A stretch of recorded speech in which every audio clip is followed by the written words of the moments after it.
Report!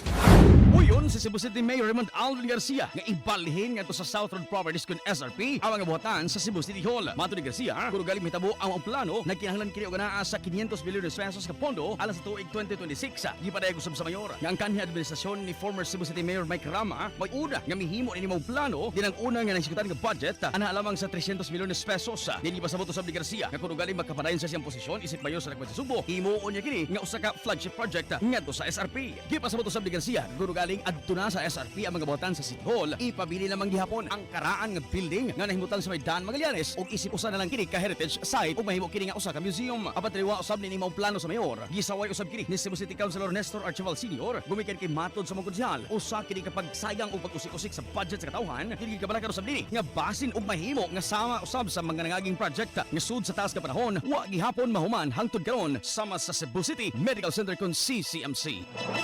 Report gikan sa Cebu City Hall alang sa IFM Balita sa Buntag. Kini sa Clinton Taco ikapugan sa pagkatod sa mga nugunaw labas ng mga balita. Tatak Arimen, tatak IFM Balita.